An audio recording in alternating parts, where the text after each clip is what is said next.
নমস্কার, সকলকে স্বাগত জানিয়ে আজকের ব্লগটি শুরু করছি। ব্লগটি যে যেখান থেকে দেখছেন আশা করি সবাই ভালো আছেন। রামানাইডু স্টুডিও দেখার পরে চলে এলাম ঋষিকোন্ডা বিচে। এটি ভাইজ্যাগের সবচেয়ে সুন্দর বিচগুলির মধ্যে একটি। এই বিচটি অনেকটাই পরিষ্কার এবং পরিবার নিয়ে স্নান করতে আসার জন্য ভালো একটি জায়গা। রামানাইডু স্টুডিও থেকে বিচটি খুব একটা দূরে নয়, আনুমানিক 5 থেকে 7 কিলোমিটার। গাড়িতে বা অটোতে প্রায় 10 থেকে 15 মিনিট সময় লাগবে। সামনে নীল স্বচ্ছ জল আর পেছনে ছোট ছোট পাহাড়। পুরো জায়গাটা দেখতে দারুণ লাগছে। এই বিচটা অনেক বড়, তাই ভিড় থাকলেও খুব একটা বোঝা যাচ্ছে না। মানুষ কিন্তু অনেক আছে বিচে, প্রচুর মানুষ স্নান করছে।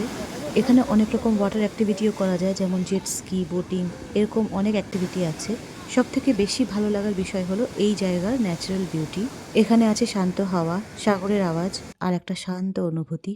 ঋষিকোন্ডা বিচে ঢোকার সময় একটি বোর্ড দেখেছিলাম, যেখানে কিছু সেফটি রুলস আর গাইডলাইন্স লেখা ছিল, যেমন সমুদ্রের ডিপ ওয়াটারে না যেতে, লাইফগার্ডের নির্দেশ পালন করা, সাঁতার না জানলে জলে নামা যাবে না এবং প্লাস্টিক ময়লা ফেলা নিষেধ। এগুলি সবই ভিজিটরদের সেফটি আর পরিষ্কার পরিচ্ছন্নতা বজায় রাখার জন্য। কারণ সাগর যতটা সুন্দর ততটাই শক্তিশালী এবং গভীর, তাই নিজেদেরকে সুরক্ষিত রাখার জন্য এই ছোট ছোট নিয়মগুলো মেনে চলা দরকার। আর হয়তো এই নিয়মগুলির জন্যই এই বিচটি এত পরিষ্কার এবং সুন্দর হয়েছে। তবে জুলাই মাস হলেও এদিনটা ছিল খুবই গরম, রোদের তাপ ছিল প্রখর, তাই এই বিচে থাকাটা একটু কঠিন হয়ে যাচ্ছিল। তাই বাবা মা এই গরমে এই বিচে থাকতে পারছিলেন না। আমরা তাই বেশিক্ষণ এখানে থাকতে পারিনি। তবু অল্প সময়ের মধ্যে সাগরের হাওয়া আর এই জায়গার সৌন্দর্য আমাদের মুগ্ধ করেছিল। এটা ছিল একটা মনে রাখার মতো অভিজ্ঞতা। যদিও আমরা বেশিক্ষণ এখানে থাকতে পারিনি, সবসময় তো আর সবকিছু সঠিকভাবে হয় না, কিন্তু এই ছোট ছোট মুহূর্তগুলোই আমাদের স্মৃতিতে রয়ে গেছে। দূরে একটি সাদা এবং একটি কালো ঘোড়া দাঁড়িয়ে আছে। এটি হলো বিচে প্রবেশের পথ। শোর ফ্রন্ট রিসর্ট, ঋষিকোন্ডা বিচের একেবারে কাছেই রিসর্টটি। বিচে যাওয়ার পথেই পরপর এরকম দোকান পেয়ে যাবেন, সারি দিয়ে আছে এই দোকানগুলো। বাচ্চাদের খেলনা থেকে শুরু করে রোদের চশমা, ঘর সাজানোর জিনিস সবই এখানে পেয়ে যাবেন।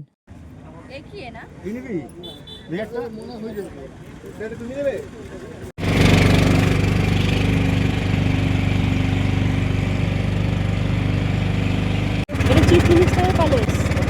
এই যে বিরাট প্যালেস, পাহাড়ের গায়ে।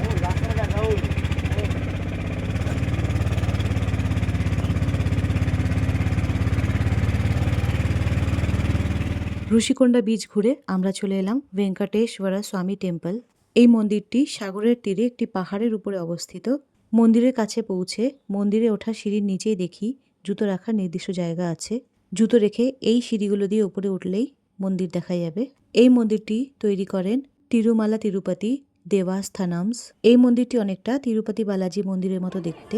সিঁড়ি দিয়ে উপরে উঠলেই সামনে এরকম একটা মন্দিরের প্রবেশ পথ দেখা যাবে। মন্দিরের সিঁড়ি থেকে দাঁড়িয়ে সামনে সোজা তাকালে সিএম এর বড় প্যালেস দেখা যায় এবং চারপাশের অসাধারণ একটা ভিউ চোখে পড়বে।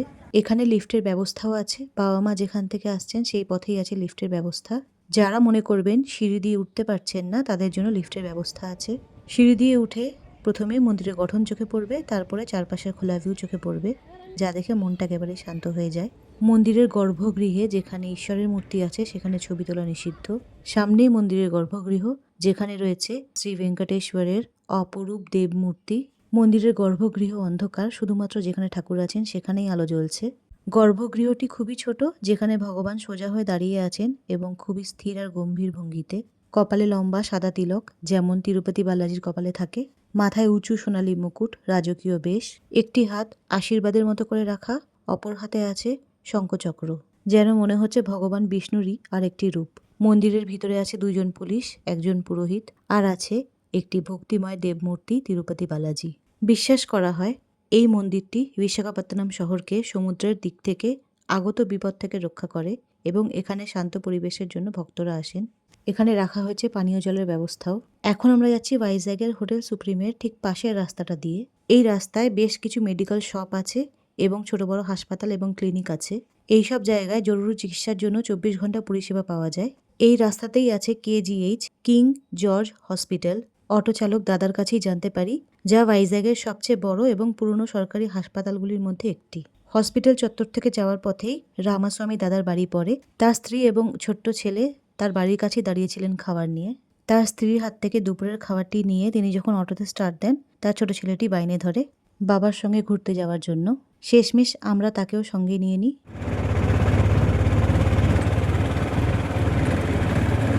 এরপর আমরা চলে আসি শহরের একেবারে অন্য প্রান্তে। অটো চালক দাদা আমাদের নিয়ে আসে বিশাখাপত্তনম পোর্ট অথরিটির পাশ দিয়ে একটি বড় পাহাড়ের উপরে। পাহাড়কে তেলুগু ভাষায় বলা হয় কোন্ডা। শ্রী ভেঙ্কটেশ্বর স্বামী কোন্ডা টেম্পল পরিদর্শন করে বাবা মা হোটেলে ফিরে যান। এই গরমে তাদের পক্ষে ঘোরাটা কঠিন হচ্ছিল, তাই তারা হোটেলে ফিরে গেলেন। বাবা মাকে হোটেলে একা রাখা ঠিক হবে না ভেবে রাহুলের বাবাও তাদের সঙ্গে ফিরে গেল। আগামীকাল ফিরবো, তাই যতটা সম্ভব ঘুরে দেখার ইচ্ছে নিয়ে আমি আর রাহুল বাকি জায়গাগুলো ঘুরে দেখতে বেরিয়ে পড়ি। পাহাড়ি পথ দিয়ে ধীরে ধীরে উপরে উঠতেই চোখে পড়তে লাগলো রস হিল চার্চের সুন্দর ভিউ। পাহাড়ের উপরে উঠেই প্রথমে এই দৃশ্য চোখে পড়ল। চারপাশের খোলা আকাশ, সবুজে ঘেরা পাহাড় এবং বিশাল বঙ্গোপসাগর। বিশাখাপত্তনমের রস হিল চার্চের পাহাড়ে ওঠার সময় চার্চের খুবই কাছেই একটি দরগাহ চোখে পড়ল। একই পাহাড়ে চার্চ, মন্দির এবং দরগাহ দেখে খুব ভালো লাগলো। চার্চটির বাইরে দাঁড়ালে বোঝা যায় জায়গাটা কতটা শান্ত আর সুন্দর। এটি হলো চার্চের সামনে যাওয়ার সিঁড়ি।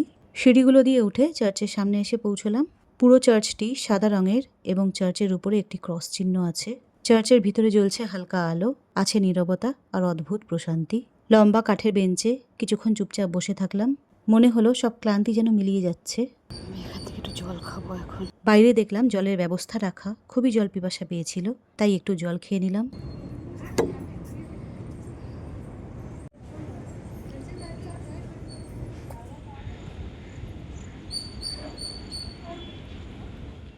ভালো হয়েছে এখানে পানীয় জলের একটা ব্যবস্থা আছে। প্রচণ্ড গরমে গলাটা শুকিয়ে আসছিল। জুলাই মাসে বিশাখাপত্তনমে খুবই গরম আর আর্দ্রতা থাকে। একটু হাঁটলেই ঘাম আর তেষ্টা দুটোই একসাথে লাগছে। আমরা এর আগে বেড়াতে এসেছিলাম ডিসেম্বর মাসে, তখন তেমন একটা ঠান্ডা ছিল না। রাতে রীতিমতো পাখা চালিয়ে শুতে হয়েছিল। এখানকার আবহাওয়া কিন্তু একদম আলাদা। চার্চে এসেই জাহাজটি দেখেছিলাম, তখন অনেকটা কাছে ছিল, এখন অনেকটা দূরে চলে গেছে। এটি বোধহয় মালবাহী জাহাজ। সামনে আরো অনেকগুলো কার্গো শিপ, ছোট বড় জাহাজ দেখা যাচ্ছে। এই জায়গাটি খুবই সুন্দর। এখান থেকে সবকিছু একসঙ্গে দেখতে পারবেন, শহর, পাহাড়, সাগর আর বন্দর। এবার অটো চালক দাদা আমাদের নিয়ে এলো একটি বন্দরে, যে বন্দরটি আমরা আরকে বিচের সামনে থেকে দেখতে পাই।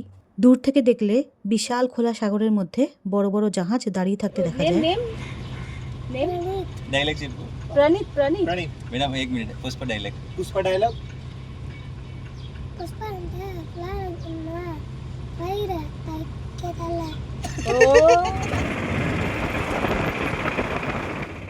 হোটেল সুপ্রিমের কাছ থেকে যে বন্দরটি দেখা যায়, এটি হলো সেই বন্দর। এখানে দাঁড়িয়ে আছে বড় বড় কার্গো জাহাজ, বিশাল বিশাল ক্রেন। রাতে এই পুরো এলাকাটা আলোয় ঝলমল করে। এখানে আছে ছোট ছোট জেলেদের নৌকো, পর পর সারি দিয়ে দাঁড়িয়ে আছে। অটো চালক দাদার কাছেই জানতে পারি এখানে বহু তেলুগু সিনেমার শুটিং হয়েছে। সাই পল্লবী এবং নাগার্জুনার বড় ছেলে নাগা চৈতন্যার থান্ডেল ছবির শুটিং নাকি এখানেই হয়েছে। সিনেমাটি ছিল মূলত জেলেদের জীবন নিয়ে। বড় ছেলে থান্ডেল মুভি হ্যাঁ ইয়া শুটিং থান্ডেল মুভি সাই পল্লবী ইয়া ওইটাই। এখানে প্রচুর মাছ দেখলাম। কোথাও মাছ শুকোচ্ছে, আবার কোথাও বিক্রি হচ্ছে টাটকা মাছ। দেখলাম কাঁকড়া, চিংড়ি, নানা ধরনের সামুদ্রিক মাছ। পুরো জায়গাটা যেন একটা ছোট্ট ফিশিং হাবের মতো। হাওয়ার সঙ্গে হালকা মাছের গন্ধ মিশে থাকলেও এখানে এলে অনুভব করতে পারবেন বাস্তব বন্দর জীবন এবং জেলেদের গল্প।